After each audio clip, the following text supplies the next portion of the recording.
Let's get you up to date on Forge FC. This is Focus on Forge with Anthony Urciuoli on the Forge Audio Network. Hey, my Forge faithful. Welcome to Focus on Forge. I'm Anthony Urciuoli. This is the Forge Audio Network, and this is playoff week. Forge at home on Sunday, 5 o'clock kickoff, hosting Cavalry FC. The aggregate is 1-1, which means that first match basically didn't even happen. You start from scratch, one game to win, and you punch your ticket to the CPL Final, which may still be played in Hamilton. Things aren't looking great because we need Pacific to get past Ottawa for that to happen. And Pacific lost 2-0 at home in the first leg. But we're going to talk about Pacific and Ottawa as well. And of course, we're going to talk about Forge and Cavalry. We're going to hear from Tristan Borgers, Bobby Smyrniotis, Alex Achinioti-Jönsson, who's up for a couple of big awards this season. And we're going to check in with Mitchell Tierney from CPL.ca and get an overall playoff picture and just recap some of the awards and the second legs here between the two semi-final matches. I was able to get over to Tim Hortons Field this week a few times. By the way, did it just all of a sudden get incredibly cold? Listen, look at me. I'm no athlete. I can't stand in the... I'm barely moving as it is. I can't stand in the cold, even if it is just to watch training. But you know who the real hero is. Now, I'm going to go off on a tangent here. It's me for standing in the cold for a few minutes, waiting for the players to interview them. That's a hero. And I'd appreciate some recognition. If the CPL wants to put out a Digital Host of the Year award, I would be very happy to accept. I'm just leaving that out there. Something to think about for next year. But players weathered the weather, and training's been great this week. I checked in with head coach and technical director Bobby Smyrniotis, and here were some of his thoughts. Not just about training, but heading into the second leg and how important the fans will be this weekend. I think it's very good. Back into training, good vibe amongst the group, and having that day off in between, and now just getting ourselves prepared for leg number 2. Yeah, it's almost like a parent. You can give all the messaging, all the instruction. Do you get to a point where it's just now it's kind of up to the players to deliver in this, win in your playoff game? Yeah, I think the only thing you want to reiterate is a little bit the finer points, a couple of key things on both sides of the ball. And after that, the players know how to execute. You're not going to reinvent the wheel at this point in the season. The team's been playing some good football. We played some very good football on Sunday or Saturday in Cavalry. So it's just about looking at the finer points now as we move forward. Last time Cavalry was here for a playoff match, the stadium was filled, over 10,000 fans. I know we talk about it a lot, but can you even overstate just how important it is to get the fans out and how big of a difference they do make? Yeah, the environment here at Tim Hortons Field is fantastic. Once that side of the field it starts filling up and we get a good crowd here, I think the players feed off of it, and it creates a very good atmosphere for our players and our team. And they've been there for us in all of our big matches, and we're looking forward to a big crowd on Sunday as well. It really can't be overstated enough, the difference the fans make in these matches, in these home matches. Now, something interesting for those of you, you wouldn't really know unless it was said, and I didn't know until I heard it from some of the players and coaches in the last few weeks, but Tim Hortons Field is one of the favorite places to play for a lot of clubs because first of all, it's a big stadium, great atmosphere, and the turf. Hamilton, still, with probably the best turf field in the CPL. And we've heard it from, Cavalry coach Tommy Wilden Jr. said it. We're actually looking forward to going to Hamilton. Now, part of that might have been some of the gamesmanship and some of the, showing some confidence to his players. But also, they love the turf.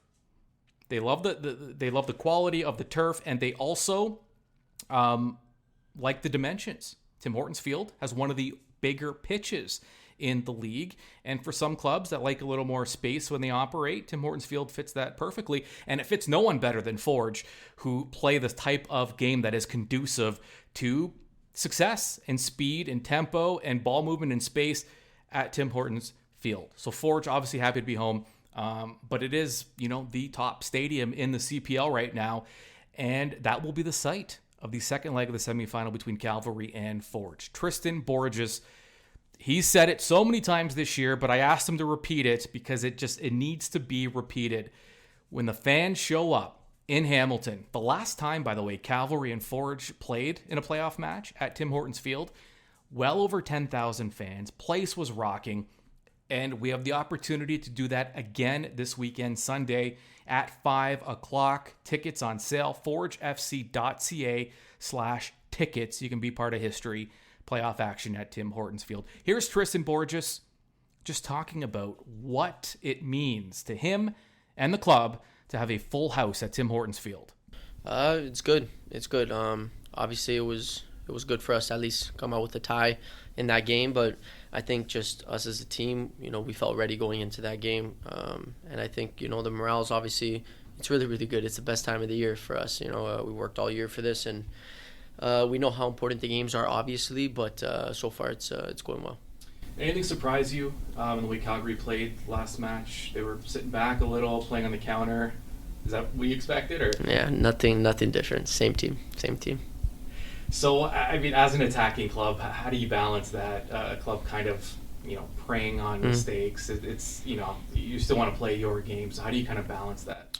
I think for us, it's just staying patient. We obviously know the capabilities that we have as players, and obviously the confidence going into the games. And I think us just understanding what our game plan is and executing it. And we've played them a good enough times to understand what they bring to the table. And for us, it's just, I think the biggest thing is just kind of staying patient throughout the 90 minutes.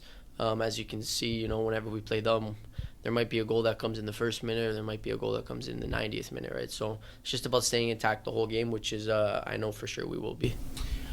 Do you approach games like this trying to avoid penalties and leaving it to chance, where, do you want to control your own fate in the first 90?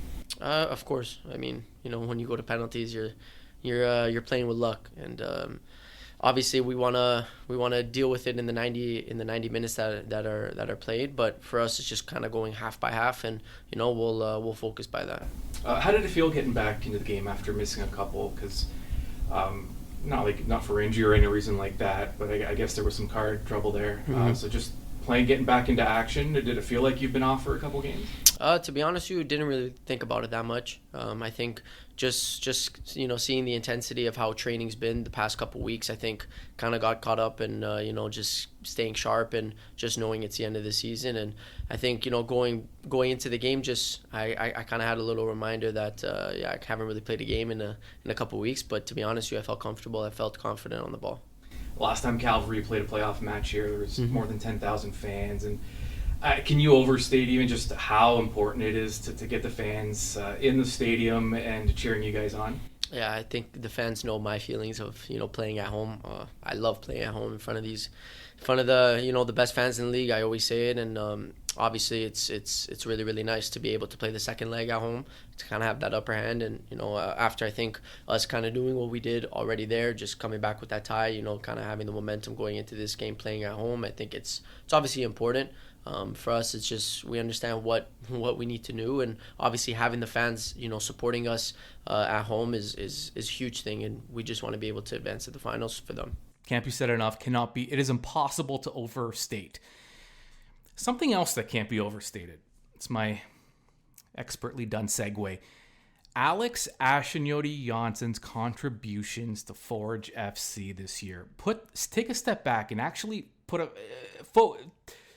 focus, like we do on Forge on this program, on his contributions. Take a wide, holistic look at this. He's asked to play. He volunteered and then was asked to play center back for Forge FC when they were dealing with some injuries early in the year. He steps in. Not only does he do a good job, not only does he not look out of place, Alex Achinioti-Jönsson leads the CPL in most of the major categories for a defender. I mean, as a club, this is a club that's allowed the fewest goals against in the CPL.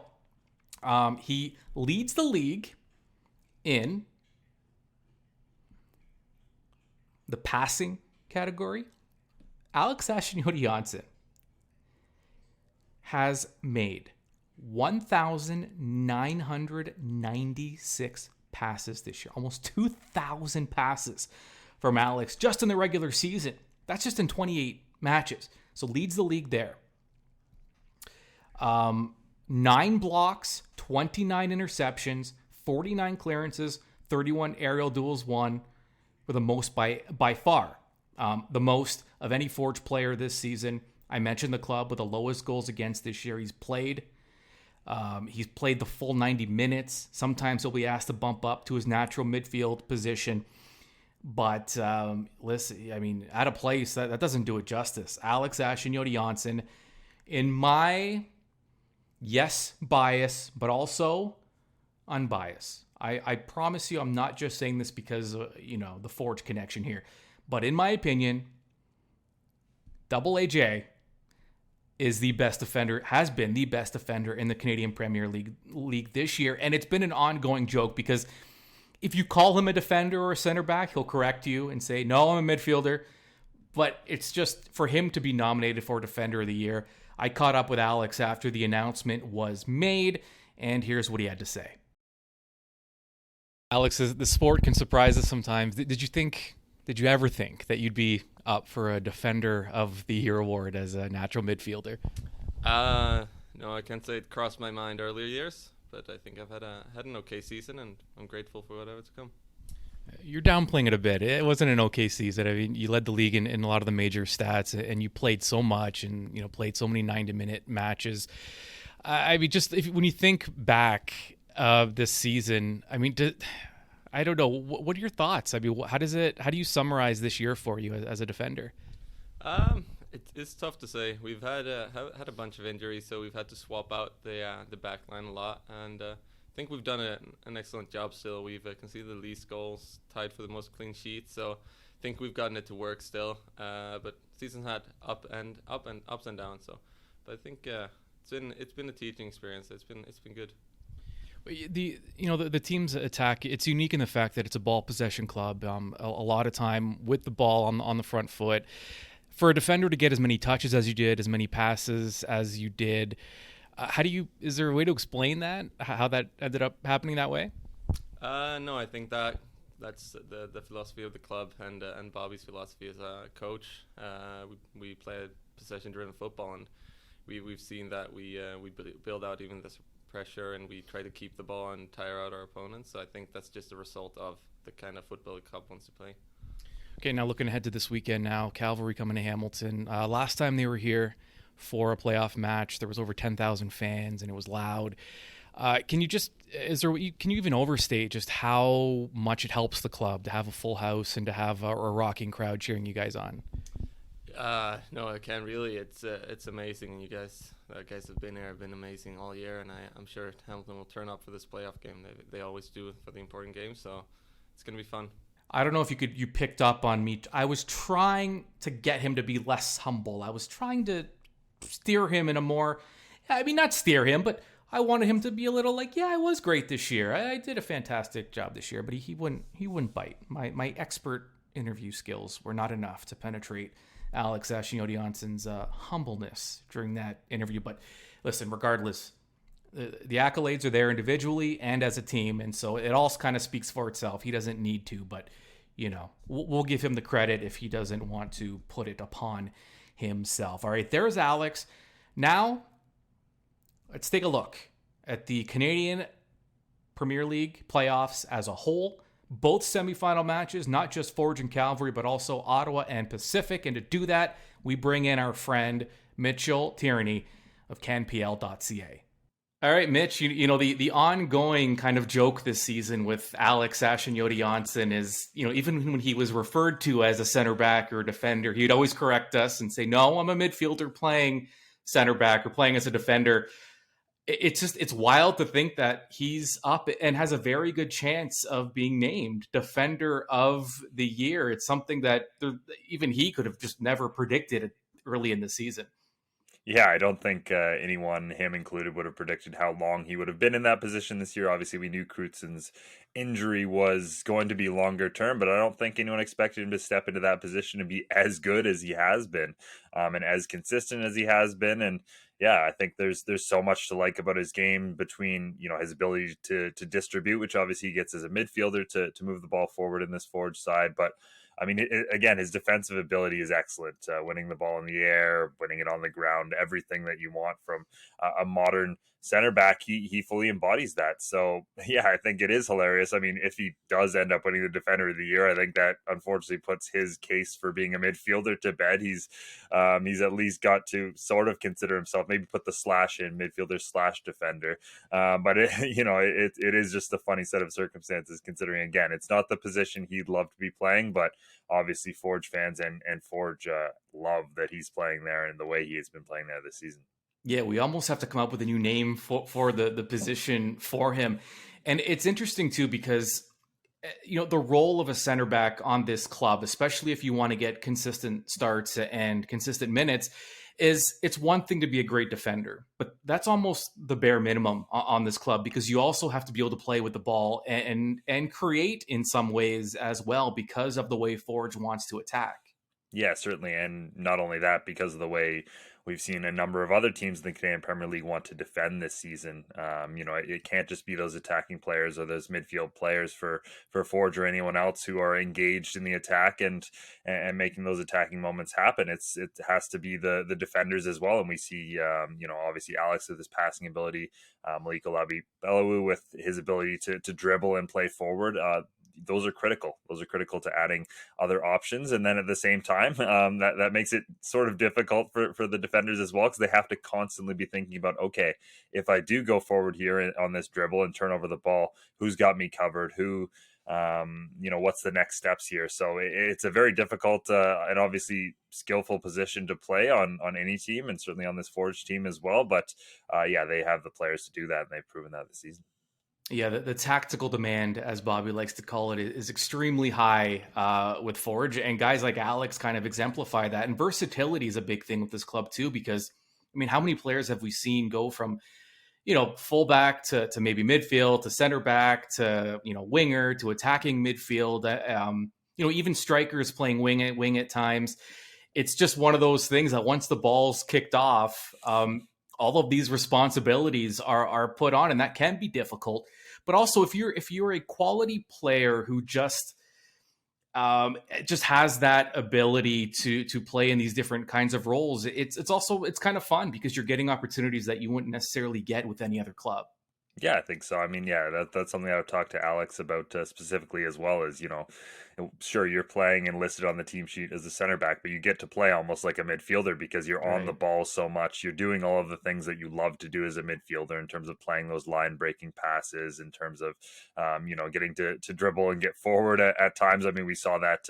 I'm sure we'll get into a little bit, but the Cavalry match where he hits the crossbar on the first, the opening moments of the game. There's not many teams where the center back is doing that. So I think that, it's fun to play, and obviously critical that the communication of this side remains high, because, if you're going to be all over the field in different areas, someone still needs to be playing right back. So that's something that Forge does so well as well, is and those center backs do so well, is making sure that, the team is set up well, regardless of who's playing where.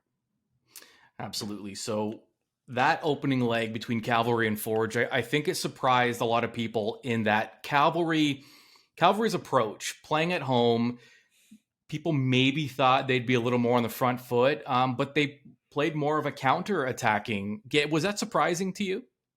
A little bit, I think, just because, Tommy Wheeldon Jr. will always mention before games that these are such good games, usually because his side go toe-to-toe with Forge and that sort of thing. But I do think it was a smart strategy from Cavalry. And certainly in that first half, it was clear that it paid off. They had a number of good chances. Obviously, the double save from Tristan Henry to deny them a good one, and then they score the goal on a counter-attacking moment. So if they're going to find moments of joy against, this very good Forge defense, that's the way to do it. It's been the way to do it all season.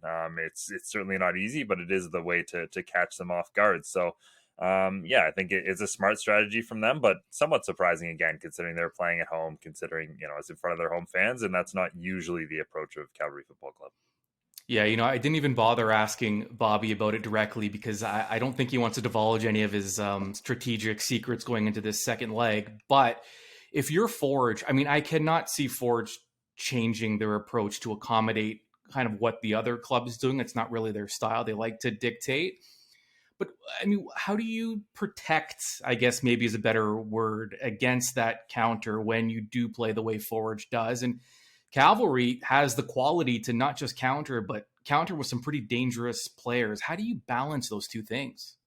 They certainly do, and I think it's that communication becomes critical. They have to make sure that at all moments they're aware of, even when they're on the ball, where guys like Escalante are, where guys like Musi are, who can very quickly move the ball the other way and go up in dangerous opportunities. So that's the main thing you've got to consider with your approach. Yes, you want to be on the ball, you want to be dictating the tempo of the play, but you have to constantly be watching out for these key danger men on this Cavalry side who are just so good at breaking the other way. And if you lose a Joe Mason, for example, who's so great at making those runs in behind, that's going to cost you, and it certainly did in the first game. So that's kind of the key in terms of this approach to this match from Forge. If we do see more of the same on Sunday from what we saw in the first match, you do get the feeling that Cavalry would probably be okay going to penalties. Forge does not want to leave it up to chance, the coin flip, as they like to call it sometimes. So can that impact your approach when you're thinking like, we're going to try and win this in 90 minutes? And if you're Forge, does that kind of amp up the urgency a little bit? Well, not to slip the knife in at all, but certainly given Yes. Forge's record on penalty kicks, that probably adds to it as well. I was going to let you say it. I didn't want to be the one. I was going to let you say it. I'll take the brunt on this one. I mean, look, I think Forge, I don't think they're going to take any necessarily like big risks at the end of a match because, again, we're talking about Cavalry's counterattack. Sure. We're talking about even against Forge before, we've seen them score. I think it was Mickey Cantave scoring that late goal. Like, how dangerous they are. I think Tommy Wilden Jr. had a great quote where you want to be in your seats at the very start of the match and you don't want to leave early because you never know what happens between these two sides. So I think in pushing for penalties late, there's a chance, or pushing to not go for penalties late, there's a chance you'd concede a goal, and then that coin flip as it is gone. So I don't think that they're necessarily going to take any major risks to try and finish this in 90 minutes. I think that their approach will be the same regardless of what's at the end of the match. The last time these two clubs met in a playoff match in Hamilton, well over 10,000 fans. And so, the club's pretty confident the fans will show up this weekend and give Forge that little extra edge like they did in that Toronto FC Canadian Championship final. I think the hope, though, was that the winner, if Forge did win this match, that they could potentially host a final. Now, Pacific would have to win in order for that to happen. And it's not looking great. If I'm Ottawa, though, even if I'm an Ottawa fan, my chest is so puffed out this week because, and I'm one of the naysayers too, and there are a lot of them, but for Ottawa to go to Pacific, win as convincingly as they did, Pacific being the defending champs as they are, and now they have this home match, and the fans are hyped up. The attention on Atletico Ottawa right now in our nation's capital is massive, even with the Senators season starting. And it just, you can't say enough about what Ottawa did in that first match and what it has now set up in a very favorable situation for them going home now. Yeah, it certainly has. And an excellent Ottawa performance where, they got kind of frustrated after the match. Some of the Ottawa players did because Pacific media and some of the Pacific players were saying that they dominated that entire match, and Ottawa's there looking at the stats sheet going, show us the chances you had. Sure. Okay. You guys had the ball. We were fine with that. You guys had territorial advantage at points. You were playing in these crosses. We're fine with that. I think Nate Ingham even said, look at their attacking lineup, look at our defensive lineup. How many balls would they have had to play into the box for them to win one of them in a dangerous area? And it was fair because they played 25 of them and they never did.